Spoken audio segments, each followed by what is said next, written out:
welcome to Scale Your Sales podcast. Now, my next guest is the Director of Collegiate Sales at Teamworks.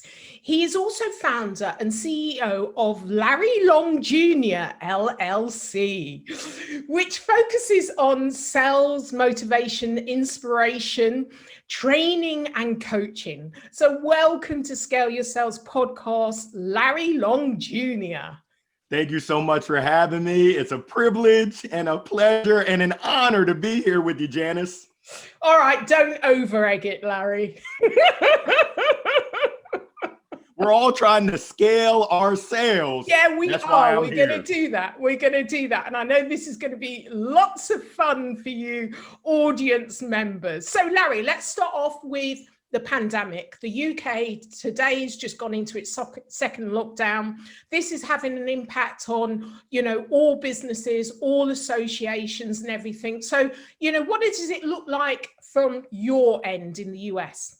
It's been quite the adjustment. You think about it, we're on lockdown. We're used to being out there face to face. I think they say B2B, that stands for body to body. And now we've had to go virtual. So essentially we're getting used to the boxes. It's like the Brady Bunch. You got boxes everywhere. Some people don't want to turn on their camera. It's like, wow, I still need to establish these relationships. I still need to build trust in order to business, but we've had to make the adjustment to the digital world. So it's all about being flexible, going with the flow, putting on our thinking caps, and just being creative and innovative so that we can still make things happen. What is the one thing that you've found has made a difference to enable you still to make those connections and relationships with people, through this medium? Yeah, I'm going to give you two. I know you asked for one. I'm listening. And that's the number one. It's listening. For us, we've been getting close to our clients, just asking questions and sitting back and listening to understand. Number two, we've had to get creative. We've had to put on our thinking caps. And after listening, figuring out how can we serve? How can we help? How can we assist and be a resource to our clients and our prospects during these turbulent times? We're going through some turbulence. We're going through some chaos. In the rocky waters, what we found is it presents an opportunity for us to help even more and in different ways than what we did before. But if we kept doing what we were doing before, it wouldn't work. I can guarantee you that. There's not many guarantees in life, but essentially what got you here won't get you there. So we've just been flexible and adapting to the current environment. I think it's really interesting because, we wouldn't wish this on anybody. However, there are some real advantages because, in the sales environment, salespeople like to talk, don't they? And they're not so good at the kind of active listening. And so by having this restriction, has actually brought the importance of listening and really focusing in so much more. It's gone to another level. I wonder, when we come out of lockdown, do you think those skills will be maintained or we'll just go back to where we were before? Because, these are real opportunities, but they're opportunities that you really want to continue to take forward. So true. And that's a great question. I wish I had the crystal ball. My thought is that those who are going to continue to win will continue to adapt. What happened is things were going up before. We were in a great market. Everything was hunky-dory. It's all rainbows and sunshine. Well, that changed and we had to change. What I think is that when we come out of this and things ramp up, those folks that go back to doing things the way that they did before, just throwing up on people. I call it logorrhea, diarrhea in the mouth, and not really listening, not really caring about what the clients and what the prospects, what they're going through, they're going to lose. And like you said, this is terrible, but even through the bad times, it presents opportunity.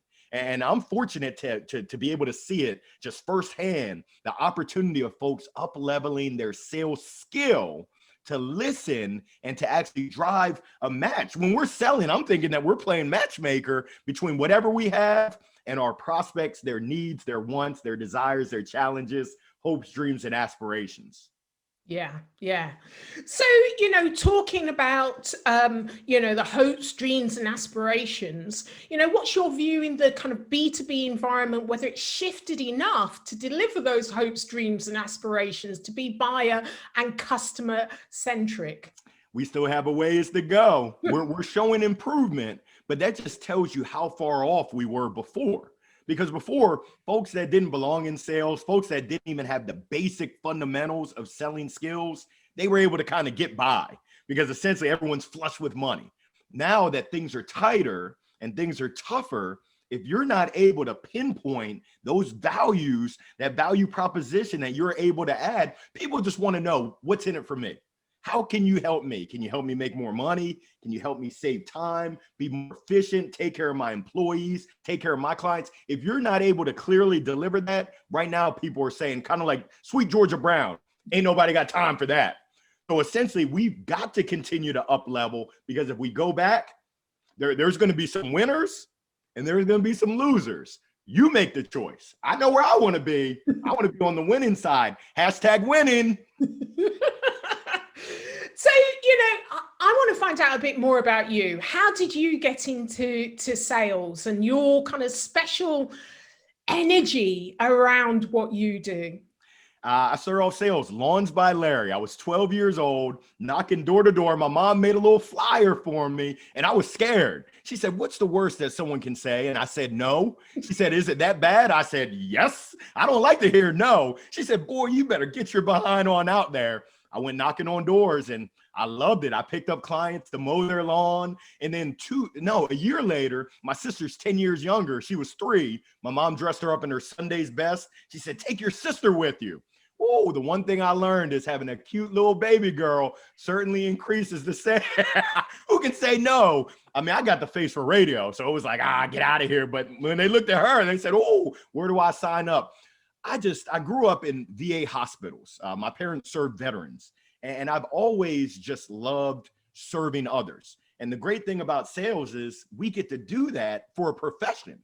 We get to help other people accomplish their goals, overcome any obstacles that are in their way. And it's a win-win-win situation. So I've been selling my whole life. Like I said, my sister's 10 years younger. When she came, being an only child, it's like, "Oh, what about me? Oh, look at cute little Tiffany." I'm like, "What about crazy Larry?" So I had to learn how to tap dance and how to really get some attention over to me. And the best way to get attention is to drive value for other people. Yeah, that's a great way. Drive value for other people.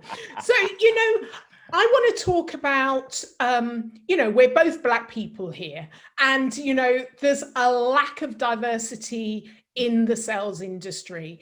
And there's a lot of more focus on gender diversity. But I want to talk about, Black Lives Matter and, the impact that's having in America and specifically in the sales industry. What is your sense? Yeah, we have a long ways to go. We're making some progress, and it's good to see. I'm not going to sugarcoat it. It's good to see that we're having the conversations. In the past, it was swept underneath the rug, kind of like, that's taboo. We don't go there. Well, yes, we need to go there. And really, it's a microcosm of our society, realizing that folks that are Black and brown have been treated differently, which is not right. And essentially, there's right and there's wrong. And organizations, individuals try to get away with the gray area. Well, and you can justify anything. I mean, we're in sales. I can justify anything. But when you look at it from just a clear mindset, there's right and there's wrong. So it's great that we're having the conversation, but there's a saying that your actions speak so loud, I can't hear what you're saying. So I've got my popcorn and I'm watching and I'm taking notes. And I think Mark Cuban, who's one of the sharks on the Shark Tank, he said it at the beginning of the pandemic. He said, during this time, just watch. Individuals and organizations are going to let their true colors shine through. Lo and behold, that's a very bright dude because their true colors are shining through. And it's all you got to do is look at the actions. What are they doing? Not what are they saying? Not what are they putting out on social media? That's all fluff. That's on the surface. How are you treating your employees? What does your leadership team look like? The folks that make the decisions. If we don't have a seat at the table, we don't have any impact. I mean, let's keep it real. So we've got a long ways to go. We're showing some improvement, but not enough. Not enough. Not enough, not enough. And, you know, it's the same in the UK. Do you know what one tactic I have? Whenever I get a senior leader, I always ask them the question, because, you know, they'll give out the statement. They know that by halves. Yep. But actually then I'll say, well, you know, what's the makeup of your board? What is the makeup of the senior management team? And it's not stuttering. Often you just got to be honest, because obviously I can look it up. Anyone can look it up. And I think by asking the question, it's like putting, you know, a little pebble, and it's one of those things that keeps reverberating, because they don't want to be asked that question and be uncomfortable about the answer.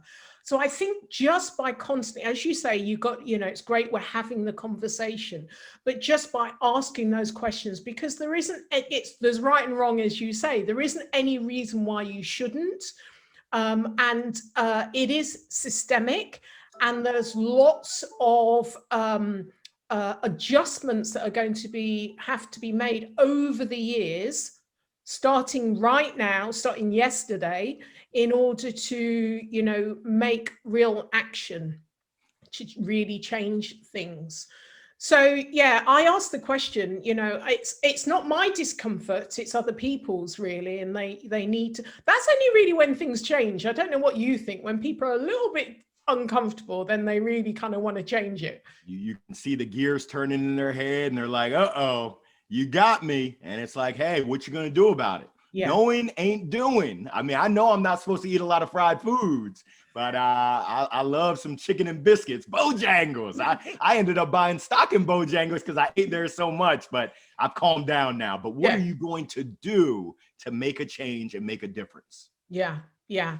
So, you know, in talking about what are you going to do, tell me a bit more about your company. Tell me, you know, because it's quite unusual. When I read up about Teamworks, it's quite unusual what they do and how it comes about. And although I saw the apps and it's really the connectivity and social media and things, why is it necessary?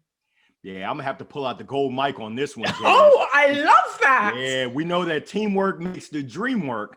We essentially help to empower and engage elite athletes. So whether that's English Premier League teams that we work with, for me, I'm on the colleges and university side. The student athlete in our instance is generally at the center.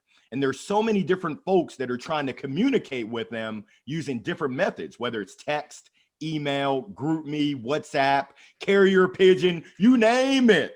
We provide one centralized location for anyone that wants to communicate within an organization, sports organization, in one place. Files, digital files, completing forms, all from the app, because we all keep these things wherever we go. Why not use it and leverage it to strengthen communication, to build culture, and to keep everyone on the same page? Because traditionally, they put things on the bulletin board. That gets missed. They tell things verbally, and we're talking about athletes here who aren't always the brightest. Hey, what time does the bus leave again? How many times do I have to tell you? Now it's go check your Teamworks. And then we acquired a company called Influencer. That's a social media platform that allows elite athletes to tell their story. Twitter, I think the millennials call it IG, Instagram, TikTok, and next year, they're going to be able to monetize. College athletes will be able to get paid for their name, their image, and their likeness. Well, you better build your brand so that other brands will say, we'll pay you. Bojangles will say, we'll pay you to represent our brand. Now, for me, I know I'm getting a little long-winded. I'm gonna wrap it up. I played baseball at University of Maryland. My father ran track there. My sister ran track there. I think over across the pond, you call it rounders. Everyone laughs and they say, you play that little game rounders. I'm like, it's baseball. But essentially, I'm at the intersection of sports, which I love, technology, I'm a tech geek, and then I have the opportunity to lead a team. So it's really the trifecta. Do you know, Larry, I love your additions. in full color, isn't it? Well, what's next? I know everyone's wondering. I'm just waiting for the next thing. Next? Oh my God. Right. Okay. So what one tried and tested strategy would you offer listeners to scale their sales? Yeah, tried and true. It's making sure that you have tough questions. Tony Robbins, the great Tony Robbins, said the most successful people ask the best questions, therefore they get the best answers. What I've found and what I've observed with the teams that I work with is that when you ask the good and the tough questions and you shut up and listen, you'll get the good and tough answers. Your prospects, your clients will give you the path to the order, but so many times we're talking, we're spewing how much we know. And the folks on the other side say, so what, who cares? It's kind of like a doctor. If I go into the doctor and I tell the doctor it's my shoulder and he's talking this and that about, oh, I'm the best ankle surgeon. I'm like, doc, you're missing the spot. Ain't nobody got time for that. I'm going to go find someone who's going to listen and take care of my pain. I don't care how great you are at ankle surgery. That's what happens so many times in sales. We're talking about how great of an ankle surgeon we are, and the folks, our prospects, are having pain in their shoulder. So the tried and true test is to ask the right questions, listen, and then determine how you can help solve their pains, how you can help them accomplish their goals. You can address their needs. That's winning right there. Wow. Yeah, certainly. Certainly. So tell me a bit more about the LLC, Larry Long Jr. Wow. Yeah. I'm shining now. I'm shining. I've been doing this for years, Janice. I've been talking. You can tell I got the gift of gab. I've been talking, I've been sharing, I've been coaching, but I never formalized it. I mean, 2018, I had 9 corporate engagements. I didn't make a dime, and I didn't do it to make a dime, and I still don't. But now that I've formalized it, I have the opportunity to help even more organizations and individuals that want to take their game to that next level. On a scale of 1 to 10, let's look at it. How are you in your discovery calls? Let's be honest. Maybe you're a 7. I'm going to come in and help you take it to an 8.5. Maybe you say, hey, Larry, I've been doing this for years. I'm an expert. Okay, you're a 9. What's holding you back from being a 10? And I already know the answer. I'm going to listen to what you had to say, but I know it's that person in the mirror. Essentially, if you've got the blinders on and you're not open to new techniques that might work, to getting creative, then you're missing out on the opportunity. And if you're not going to seize the opportunity, I guarantee you there's someone who will. So I help individuals and organizations step their game up from a motivation, inspiration, sales, keynote speaking, coaching, and training perspective. I love it because I get to see the development of people take their game to the next level. And in return, I get to win as well. Fantastic. Do you know what? I love it when, and especially it's normally a man that says to me when I go in and work with companies, you know, even in their body language, if they don't say it in words, you know, like, what can you teach me? I've been doing this for years. And I love when I'm walking out after the engagement, how they're my best friend. It's funny how that works. The challenge, and that's what I absolutely love. How can I, you know, turn it around to actually really enable them, not embarrass them, but enable them to modernize their thinking and modernize their understanding of the world that they think that they are in, because the world has changed around them. It's just that they haven't changed their system. And I do a lot of social selling, looking at key account management, and focusing on customer success, customer experience, because I think that's how you grow your revenues, by retaining your customers and really looking after them and really, you know, getting an upselling, cross-selling, all of those things. But it's like, I've known this company for years. How many connections do you have in that company? 1 or 2? It's like, well, you need to have 10 or 20. Yes. You know, you're at risk. That one person leaves, then, you know, all of that. So, and then once they've got it, they can really see it and they run with it. Isn't that fantastic, Larry? Once they've got it, they're running with it. They're a different person. They're so much more energized. That's what, you know, I'm sure you love too. It's so great to see. And what you talked about, getting close to your current clients, that's also a great referral source. People love to help people if you have a track record of helping them. Yeah. Show me that you know me and I'll do anything for you. It's just amazing that the tighter those relationships are, it's just magical. Some folks say, what's the silver bullet? What's the magic dust? And there isn't any. Essentially, it's about true relationships, building trust, and actually adding value to other people with no expectation in return. People can smell commission breath. They can smell when you got to pop a couple Tic Tacs, a couple mints, but that commission breath, it still comes through strong. But if you truly care with your heart, with your mind, and you say it through what you say as well as your actions, the sky's the limit. Sky's the limit. Okay, so Larry, who is your hero or shero? Wow. And you know, I can't just come with one. I've got a hero and shero. My mother and then my father, God rest his soul. They're both my heroes. Just having the opportunity to grow up around them, to have them lead and coach me and parent me has really made me the person that I am. And it's just amazing how blessed, how fortunate I am. And I mean, my father grew up in Baltimore City in the projects, single family home, an abusive father that wasn't there, alcoholic, and he made it through. He made it through because of his internal drive, but also mentors, many mentors, and that support group. And essentially, he passed that on to me, both in his words as well as his actions. My mom, just an amazing woman. We talk every single night. We do a little trivia game every night at 9 p.m. And my mom is just amazing. And I would say that they're both my heroes, my sheroes, and I owe the world to them. God really blessed me. And I can't say enough. I can go on and on about my mom and my dad. Oh, that's fantastic. That's wonderful. So, Larry, how can listeners get hold of you?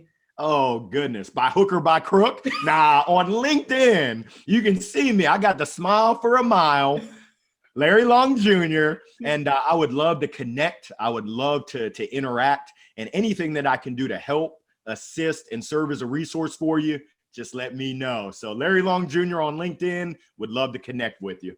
Brilliant. You've been a fantastic guest. I'm going to have to bring some props to compete with you next time round. So listeners, if you're listening to this on audio, you need to go onto the video as well, because Larry brought his game. Make sure you bring your seatbelt. You better be ready when you come through. You're in for the ride. So thank you for being a guest on Scale Your Sales podcast, Larry. It's been an absolute delight. The pleasure is all mine. Thank you, Janice. All the best.